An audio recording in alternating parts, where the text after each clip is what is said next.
সকলোলৈকে নমস্কাৰ জনাই আমাৰ আজিৰ ভিডিঅ' আৰম্ভ কৰিব বিচাৰিছোঁ। আমাৰ আজিৰ ভিডিঅ'ত $1 বিপৰীতে ভাৰতৰ মূল্য কিমান পাইছেগৈ আপুনি বাৰু জানেনে? অতীতৰ সৰ্ববৃহৎ সৰ্বশক্তিমান ভাৰত বৰ্তমানৰ অৱস্থা কেনেকৈ পালেগৈ আপুনি বাৰু জানেনে? বৰ্তমান সময়ত $1 বিপৰীতে ভাৰতৰ মূল্য 85.0511 পাইছেগৈ।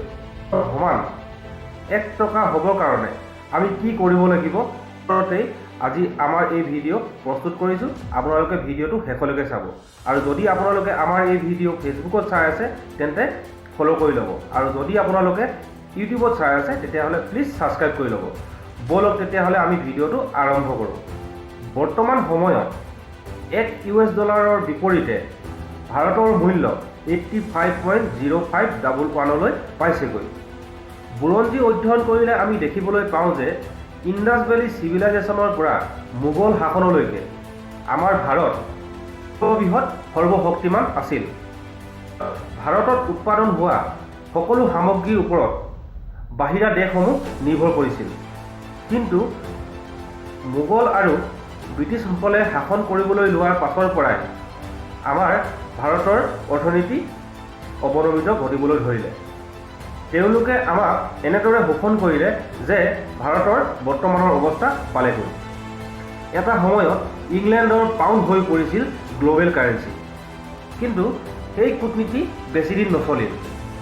বিশ্বযুদ্ধৰ সময়ত ইংলেণ্ডৰ লগতে বাকী দেশসমূহেও আমেৰিকাৰ পৰা লোন লৈ যুদ্ধত অংশগ্ৰহণ কৰিব লগা হৈছিল।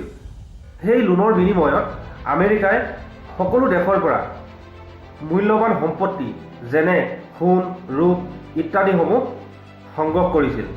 তেতিয়াৰ পৰাই আমেৰিকা হৈ পৰিছিল বিশ্বৰ সৰ্বশক্তিমান। মই আগতে কৈছোঁৱেই যে ইণ্ডাছ ভেলী চিভিলাইজেশ্যনৰ পৰা মোগল শাসনলৈকে ভাৰতত উৎপাদন হোৱা প্ৰতিবিধ বস্তুৰ ওপৰতেই বাহিৰা দেশসমূহ নিৰ্ভৰ কৰিব লগা হৈছিল। কিন্তু বৰ্তমানৰ আমাৰ ভাৰতে বাহিৰা দেশসমূহত উৎপাদন হোৱা বস্তুৰ ওপৰতে বেছি সংখ্যক নিৰ্ভৰ কৰিব লগা হৈছে। বাহিৰা দেশসমূহত উৎপাদন হোৱা বস্তুৰ ওপৰত বেছি নিৰ্ভৰ কৰিবলগীয়া হোৱাৰ হেতুকে আজিৰ ভাৰতৰ এই অৱস্থা। বাহিৰা দেশসমূহত উৎপাদন হোৱা সামগ্ৰীৰ ওপৰত আমি যিমানেই নিৰ্ভৰ কৰিম সিমানেই ডলাৰৰ ঠাইত ভাৰতৰ টকাৰ মূল্য কমি গৈ থাকিব। গতিকে মই আপোনালোকক এটা অনুৰোধ কৰিব বিচাৰোঁ যে বহিৰাগত দেশসমূহত উৎপাদন হোৱা সামগ্ৰীৰ ওপৰত আমাৰ ব্যৱহাৰ অলপমান কমোৱাটো উচিত। আগন্তুক দিনত এই বিষয়ে মই আৰু বহলকৈ আপোনালোকক জনাবলৈ চেষ্টা কৰিম। আমাৰ আজিৰ ভিডিঅ' ইমানেই। আজিলৈ আহোঁ। ধন্যবাদ।